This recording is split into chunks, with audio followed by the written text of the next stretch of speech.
Hello everyone, welcome to EdExcel. Myself Dipali and I'm your biology mentor. तो बच्चों हाँ, आज हम लोग जो है बात करने जा रहे हैं कि भाई अगर मैं नीट को देने जा रही हूँ तो मेरे दिमाग में क्या क्या चीजें ऐसी होनी चाहिए, क्या क्या आप लोगों के दिमाग में ऐसे पॉइंटर्स होने चाहिए जो आपको ध्यान रखने। क्योंकि अब देखो समय पास आता जा रहा है, नीट जैसे जैसे दिन बीते जा रहे हैं, क्रिसमस आ गया, अब अगला मतलब अब न्यू ईयर के बाद मैम आ गया, नया साल शुरू होते ही बच्चे एकदम ऐसे पैनिक करने लग जाते हैं जिन्होंने पहले दिया है। जो बच्चे नए नए जा रहे हैं वो अपने अलग ही हर्षोल्लास में जा रहे हैं कि चलो यार कुछ नया ही देखने को मिलेगा, कोर्स देखने को मिलेगा। जो बच्चे नहीं दे रहे नीट, मैं उनसे भी रिक्वेस्ट करूंगी कि एटलीस्ट डू ट्राई दैट। एक उसका भी अपना एक अलग मजा है। कुछ नहीं हुआ तो तुम्हें ओएमआर भरना आ जाएगा, और अगर कुछ हो गया बाय लक तो क्या पता तुम निकल जाओ अच्छे कॉलेज के अंदर। ठीक है, तो पर नीट को देने के लिए उसके लिए सबसे पहला प्रॉपर मेहनत की जरूरत है, जो आप सभी बच्चे बहुत अच्छा कर रहे हैं। तो नो डाउट आप सभी बहुत अच्छा मेहनत कर रहे हैं, चाहे जिस भी इंस्टीट्यूट, जिस भी ऑफलाइन सेंटर चाहे ऑनलाइन सेंटर से आप पढ़ाई कर रहे हैं, आप बहुत अच्छा करेंगे। ठीक है, ये मेरी आप सबके लिए ये एक विश तो जरूर है। इसी के साथ मैं थोड़ा सा आपको टिप्स एंड ट्रिक्स ये देना चाहती हूँ कि अगर आप एक दो चीजें, जो पॉइंटर्स जो कई बार हम लैग कर जाते हैं, वो थोड़ा सा ध्यान में रखेंगे, वो थोड़ा सा दिमाग में रखेंगे, तो आप लोग और ज्यादा अच्छा कर सकते हो। You are already doing fine but you can excel, है ना। आप और अच्छा कर सकते हो। कैसे अच्छा कर सकते हो? सबसे पहला पॉइंटर देखिए, सबसे पहला पॉइंटर आता है हमारे पास कि एंट्री बिफोर एग्जामिनेशन हॉल आपको कुछ ज्यादा दिमाग में सोचना नहीं है। एग्जामिनेशन हॉल में एंट्री लेने से पहले हम लोगों को क्या होता है कि पहली घबराहट। ठीक है, अब उस टाइम पे अगर तुमको कोई दोस्त वगैरह मिल जाता है या कोई किसी से भी, मतलब आप किसी से भी आप बातचीत करते हुए और आप लोग अगर कोई क्वेश्चन डिस्कस करने लग जाते हो तो उसी में अटक जाते हो कि भाई वो यार अच्छा ये क्वेश्चन तेरा भी नहीं हुआ, मेरा भी नहीं होगा। आपका सारा का सारा जितना आपने कॉन्फिडेंस अपना बिल्ड करके गए थे, सारा एक सेकंड में कम हो जाता है। तो बेटा इस बात का तो आपने ध्यान ये रखना है कि आप कम से कम लोगों से मिलो। दूसरा ये कि जब आप एग्जामिनेशन हॉल में जाओ तो फुल कॉन्फिडेंस से जाओ।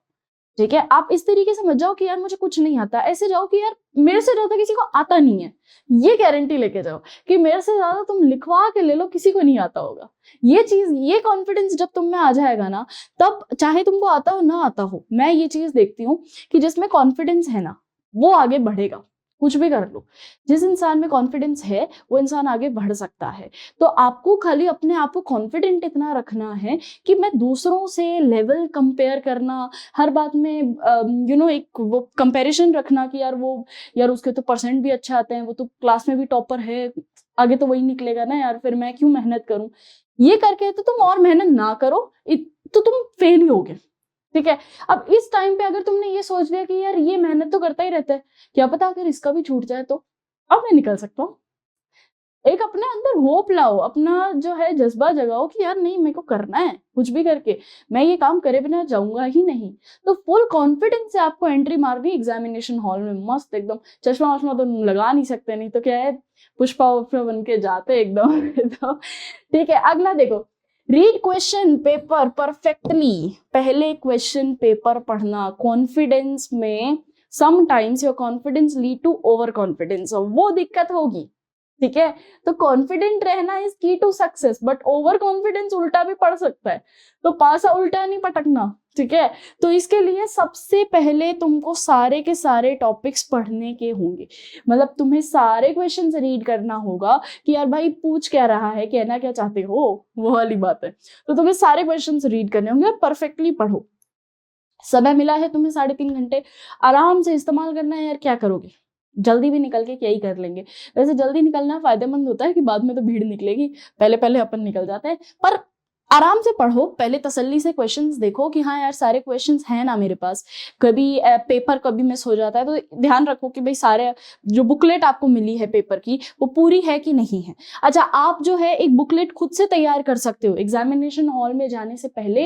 एक आप लोग खुद से बुकलेट तैयार कर सकते हो, नोट्स अपने सारे रिवाइज कर जाओ, सारे कंसाइज कर जाओ, जितने तुम्हारे पास फिजिक्स के फॉर्मूला है, केमिस्ट्री के फॉर्मूला है, बायो के इंपॉर्टेंट पॉइंट्स हैं, सारे एक पेपर पे या कुछ एक बुकलेट बना लो, उस पर लिख लो और तुम्हें एंड में उसी को पढ़ना है। बस ये दिमाग रखो। तुम्हें एंड में उसी को पढ़ना है, उसके अलावा कुछ नहीं पढ़ना। जितना तुमने पढ़ लिया बेहतरीन है बेटा जी, आप पढ़ो पढ़ो, पढ़ तो रही हो, पर अब आप निकल जाओगे। तो जितना तुमने पढ़ लिया है बहुत बढ़िया है, इससे ज्यादा हमें पढ़ना नहीं है, ठीक है। इससे ज्यादा क्या कर सकते हैं मैम हम, तो वो बुकलेट को एक बार रिवाइज कर लो तो तुम्हारा काम बन जाएगा, ठीक है। चल नेक्स्ट देखिए 3 मिनट्स मेडिटेशन। ये बड़ी अच्छी टेक्निक है और बड़ा ही अच्छा पावरफुल वेपन साबित हो सकता है तुम्हारे लिए। 3 मिनट्स मेडिटेशन क्या होता है? मेडिटेशन में ये नहीं बोलती कि बैठ के आंख बंद करके अपने गुरुजी को ध्यान करो, भगवान का नाम लो, नहीं नहीं नहीं, इतना धार्मिक ना तो तुम लोग हो, ना मैं तुमसे एक्सपेक्ट करती हूँ कि तुम होंगे, पर मैं ये नहीं बोल रही तुमको कि सी मेडिटेशन इज कि तुमने कुछ सोचना ही नहीं है ना। तुम्हें ऐसा होना है कि यार मैं, तुम्हारे दिमाग में कुछ चल, मतलब अब यार देखो ऐसा तो हो नहीं सकता ना कि हमारे दिमाग में हम कुछ भी ना चले, पर एक बार के लिए तुम्हें सिर्फ 3 टाइम्स ब्रीथिंग करनी है, लॉन्ग डीप ब्रीथ। अगर तुमने वो कर लिया तो यू विल बी रिलैक्स्ड। वो 3 मिनट का रिलैक्सेशन, मेडिटेशन से मतलब है रिलैक्सेशन, तो तुम्हें रिलैक्स करना है, अपनी बॉडी को लाइट करना है ना। हर समय आप इतने ज्यादा जब बाहर से आते हो तो यू फील वेरी एनर्जेटिक, आज तो मैं ये भी कर दूंगा, आज तो मैं वो भी कर, बहुत अच्छी बात है, तुम सब कर सकते हो, बट समटाइम्स व्हाट जो एग्जामिनेशन शीट आती है that doesn't require this kind of excitement, वो उससे सॉल्व नहीं होगा।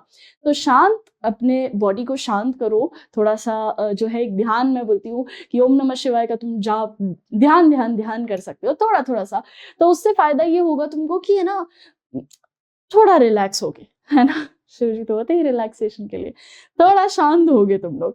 फिर उसके बाद तुम्हें पेपर की तरफ देखना है, फिर तुम्हें पेपर की तरफ देखना है तो तुम्हें समझ में आएगा कि हाँ यार अब क्वेश्चंस कौन से हम कर सकते हैं और कौन से क्वेश्चंस ऐसे हैं कि यार इनको मैं थोड़ा सा बाद में देखूं। क्योंकि देखो क्वेश्चन तुम्हारे पास बहुत सारे हैं, अगर मैं क्वेश्चन टाइप की बात करूं तो तुम्हारे पास 2 सेक्शन आएंगे, सेक्शन ए और सेक्शन बी। सेक्शन ए के अंदर अगर हम बात करें तो 35 क्वेश्चन आते हैं, तीनों ही पी सी बी के, और बी में भी अगर मैं बायो को देखूं तो यहाँ पे मेरे पास बॉटनी भी आएगी और जूलॉजी भी आएगी, है ना, तो दोनों ही चीजें आएगी। तो अब तैयारी तो तुमने बहुत मस्त करी है, बस तुम्हें क्वेश्चंस अटेम्प्ट करने हैं, और 10 क्वेश्चन सेक्शन बी से आएंगे बच्चे, 10 क्वेश्चन सेक्शन बी से रहते हैं और बाकी के 35 क्वेश्चन सेक्शन ए से रहते हैं।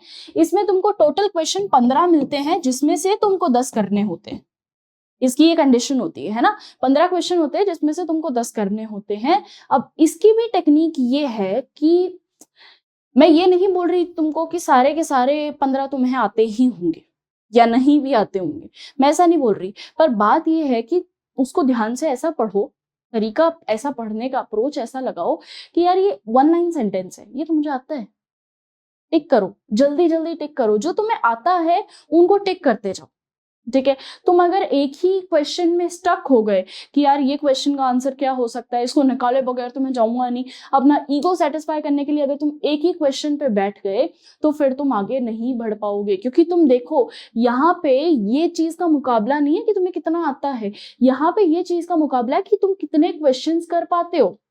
आता तुम्हें सारा है, हमने तुम पे वही नहीं किया, क्वेश्चन नहीं कर रहे हम तुम पे, हम तुमसे सिर्फ इतना बोल रहे हैं कि तुम लिख के बताओ मुझे कि तुम्हें कितना एक्यूरेट तुम आ सकते हो ना, तुम्हारा कितना प्रिसाइज आंसर ला सकते हो तुम, तो वो चीज अपने को देखनी है। तो अपन क्या करते हैं कि हर बार ना what students used to do at your age, कि वो अपना ईगो सेटिस्फाई, अरे भाई मेरा आंसर कैसे नहीं आया, भाई मेरा आंसर कैसे नहीं आया, और वो उसी में लगा हुआ है, 1 घंटा हो गया, मतलब आधा घंटा हो गया, 1 घंटा हो गया, वो एक ही क्वेश्चन में इट्स स्टक, दिमाग चालू होना बंद, मतलब काम करना ही बंद कर देता है कि भाई वो आंसर नहीं आ रहा तो उसको छोड़ दो।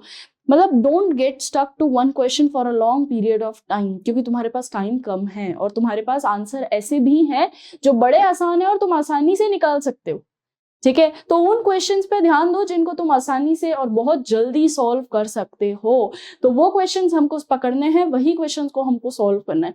बायो की अगर मैं बात करती हूँ तो बायो में कई बार स्टेटमेंट बेस्ड क्वेश्चन आ जाते हैं, बहुत लंबे लंबे स्टेटमेंट्स आ जाते हैं, तो ट्राई करो कि जो छोटे छोटे स्टेटमेंट वाले क्वेश्चंस हैं हम उनको जल्दी पहले सॉल्व कर लें और फिर हम लंबे वाले स्टेटमेंट्स की तरफ जाए। अगर 10 पूरे नहीं हुए तब ठीक है, 10 पूरे हो ही जाएंगे, मेरा इतना मानना है तुम लोगों के लिए 10 पूरे हो जाएंगे। अब इन सभी चीजों के साथ साथ तुम्हें ध्यान रखना है नेगेटिव मार्किंग का। इन सभी चीजों के साथ तुमको ध्यान रखना है नेगेटिव मार्किंग का, कि भाई रिस्क से ही इश्क है वाला फॉर्मूला यहाँ नहीं चलेगा। अगर लगे कि रिस्क है तो उसको छोड़ दो, कि भाई छोड़ो अब नहीं कर सकते। तुम ये दिमाग में रखो कि जिसपे तुम 100% श्योर हो तुम्हें वही आंसर टिक करना है बेटा जी। अगर आप हर आंसर टिक करने लग जाओगे कि यार ये आता तो है, नाम तो मैंने इसका सुना है, तो ये टिक हो सकता है और है, इसमें फर्क है, ठीक है, कि यही आंसर है, इसको कहते हैं 100% कॉन्फिडेंस। ये हो सकता है, ये हो नहीं सकता है, ये नहीं करना है। नीट का पेपर देने जा रहे हो, नेगेटिव मार्किंग आएगी, ठीक है। तो नेगेटिव मार्किंग का तुमने रखना है ध्यान, आराम से क्वेश्चन करो, नेगेटिव मार्किंग के साथ थोड़ा सा सावधानी बरतो, ठीक है। चलिए आगे बढ़ते हैं।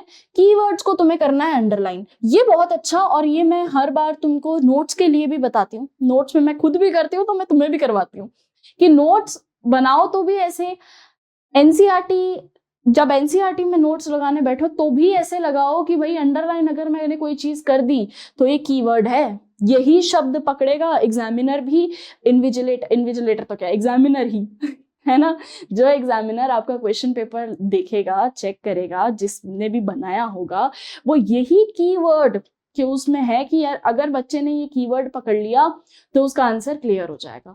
तो ध्यान से एनसीईआरटी को पढ़ने के लिए इसीलिए बोला जाता है बच्चे, ताकि अगर तुमने एनसीईआरटी पढ़ ली तो तुमको पता लग जाएगा धीरे धीरे ना कि ये कीवर्ड्स हैं। और इसी के साथ अगर तुम मॉक टेस्ट भी दे रहे हो, टेस्ट सीरीज भी अगर तुम्हारे पास है और तुम टेस्ट भी दे रहे हो, तो एक तुम्हारे पास है ना क्लेरिफिकेशन आ जाएगा कि यार ये क्वेश्चन से ये कीवर्ड्स जो है इनमें इस तरीके के क्वेश्चंस बन रहे हैं, मुझे ऐसे इनका आंसर करना है। तो अगर ये तुम्हारे दिमाग में थिंकिंग चलने लग जाएगी ना, फिर तुम आराम से पास कर जाओगे। तो तुम्हें ध्यान देना है कीवर्ड्स पे, की पॉइंट्स, पॉइंटर याद रखो कि यार कौन से शब्द ऐसे पकड़ूं मैं कि मेरा सटीक वही निशाना लगे, या यही चीज थी, यही मैंने पढ़ा था, यही एनसीईआरटी में था, यही मेरे नोट्स में था और यही एग्जाम में आ चुका है और मुझे वही करना है, ठीक है। तो इस बात का आपने ध्यान रखना है। रीड ऑल दी ऑप्शन, ये कई बार कई बच्चे यहाँ पे मात खा जाते हैं। क्या होता है कि आप पहला ऑप्शन सही दिख रहा है मैम, टिक कर दिया, सही है भाई, पहला ऑप्शन अगर मान ले पहला ऑप्शन सही नहीं निकला तो मोस्ट प्रोबेबली आपका पहला ऑप्शन ठीक हो जाएगा। अगर नहीं हुआ तो क्या करोगे? तो उसके लिए सारे क्वेश्चन पढ़ो बच्चे, all options you have to read. 4 option दिए है ना, मजाक मस्ती पेपर भरने के लिए तो दिए नहीं है, तो चारों ऑप्शंस पढ़ो। फिर तुम्हें ऐसा लगता है कि हाँ यही सटीक आंसर है, यही इसके जैसा लग रहा है, इसी से रेलेवेंट है ये आंसर, तब तुम उसको टिक करो। तो do read all the options, क्योंकि ऑप्शंस पढ़ना बहुत ज्यादा जरूरी है। जल्दबाजी में बच्चे ऑप्शन ही नहीं पढ़ते और उनको ऐसा लगता है, वो उनके हिसाब से कि वहाँ फर्स्ट में भी ये वर्ड था तो मुझे लगा लास्ट वाले को क्या पढ़ने की जरूरत, बट आंसर लास्ट वाला ही निकला। तो ऐसा दिमाग, ऐसा खतरनाक चीज मत करके आना please. Do not fill OMR simultaneously, बड़ा ही अच्छा और इम्पोर्टेंट पॉइंट। OMR फिल करने का एक तरीका होता है। OMR क्या कर रहा है, क्या OMR 4 सर्कल वाली तुमको शीट मिलेगी। सबसे पहले तो तुम्हें अपना नेम, रोल नंबर,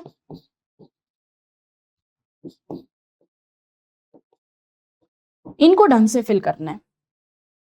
भाई यार तुम किसी को चिट्ठी भेज रहे हो है ना, नाम पता सही नहीं भेजोगे तो कहाँ, क्या करेगा पोस्टमैन, कहाँ ले जाके रखूं इसको? तुमने डाला ही नहीं है, नाम नहीं है, पता नहीं है, तो क्या करूं मैं इसका? तो कुछ सेंस नहीं है ना उसका। तो इसीलिए अपना जो नेम और रोल नंबर है इसको ढंग से लिखो। क्यों? क्योंकि तुम्हारी आंसर शीट है भाई, तुम्हारी आंसर शीट है। सबसे पहला प्रायोरिटी हम क्या करते हैं ना, हर बार ऐसा सोचते हैं कि यार बाद में लिख देंगे ना, नाम मेरा ही तो है, मुझे तो पता है। अब भाई तुझे तो पता है पर एग्जामिनर को नहीं पता, उसको बताने के लिए तेरे को नाम लिखना पड़ेगा। तो तू नाम भी लिख, तू ढंग से रोल नंबर भी लिख। रोल नंबर को जब मार्क करने जाते हो तो तरीके से उसका जो बुलेट्स हैं, तरीके से उसके जो OMR के सर्कल्स हैं उनको इनसर्कल करो। अनटाइडी इनसर्कल मत करो कि भाई वो बाहर निकल रहा है बहुत ज्यादा सर्कल से, वो चीज नहीं चलेगी और वो कोई अलाउ भी नहीं करेगा, वो अच्छा भी नहीं दिखता है ना, वो चीज अच्छी भी नहीं दिखती। तो थोड़ा तरीके से उस सर्कल को फिल करो। तो OMR को जब आप फिल कर रहे हो, एक और पॉइंट ये कि 15-15 का गैप लेके करो। जैसे तुमने 15 क्वेश्चन सॉल्व किए, नाउ फिल दोस 15 क्वेश्चन फर्स्ट। 15 क्वेश्चन पहले OMR में भरो। देखो होता क्या है ना कि अगर तुम ये सोचोगे कि मैम मैं लास्ट में OMR सॉल्व कर दूंगा, सारी OMR जो मैंने भरनी है वो मैं लास्ट में भर दूंगा, भाई तुम क्या इतनी गारंटी लेके बैठे हो कि लास्ट तक आते आते तुम एकदम सही भर पाओगे? तुम एकदम सही भर पाओगे लास्ट तक आते आते? ये चीज तो, ये इसकी पॉसिबिलिटी कम है ना।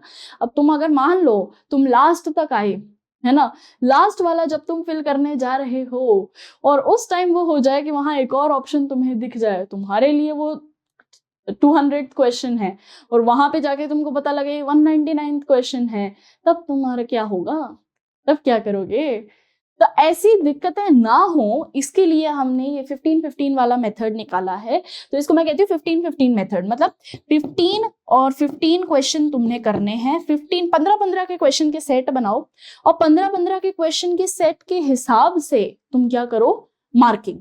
मतलब तुम्हें OMR शीट भरनी है बट साइमल्टेनियस नहीं। साइमल्टेनियस यानी तुमने मतलब फर्स्ट क्वेश्चन किया तो तुमने सर्कल कर दिया, 2 किया तो सर्कल कर दिया, 5 किया तो सर्कल, ये नहीं करना।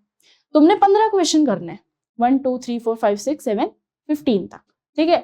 और 15 तक करने के बाद तुम उसकी OMR फिल करोगे। अब यहाँ OMR का ध्यान ये रखना कि कई बार हम स्किप कर देते हैं कोई क्वेश्चन, है ना। मान लो कि 5th क्वेश्चन तुमको आया नहीं, तुमने स्किप कर दिया, तो OMR से भी उसको स्किप करना है बच्चे, ये ध्यान रखना। ऊपर की तरफ फिल मत करने लग जाना, ठीक है। इसके लिए चाहो तो पेंसिल से हल्का सा एक कट बना देना वो नंबर के ऊपर, ताकि तुम उसको ना फिल करो। तो जब तुम अपने क्वेश्चन पेपर में तुमने 5th छोड़ा है, उस टाइम पे OMR पे भी एक 5th पे लाइन बना देना पेंसिल से। पेन से मत करना ये सारे काम, पेंसिल से कर देना, एक लाइन बना देना, ताकि तुमको याद रहेगा कि हाँ 5th में मुझे कुछ भी आंसर नहीं लिखना। महान विद्वान ये भी होंगे कि मैम 5th में करके आ गए थे आंसर, तो उसके चक्कर में लास्ट में गड़बड़ हो गई, भाई वो काम नहीं करना। और 15-15 का टारगेट लेके चलोगे तो क्वेश्चन नंबर पढ़ो, 15 मार्क करो, 15 क्वेश्चंस कंप्लीट हुए, फिर अगले क्वेश्चन सॉल्व करो, फिर 15 मार्क करो, ऐसे चलो, ठीक है। तो OMR भरना इज वेरी इंपॉर्टेंट और इसको ढंग से तुमको पढ़ना पड़ेगा, तुम ढंग से भरना पड़ेगा, क्वेश्चन पढ़ते हुए भरना पड़ेगा।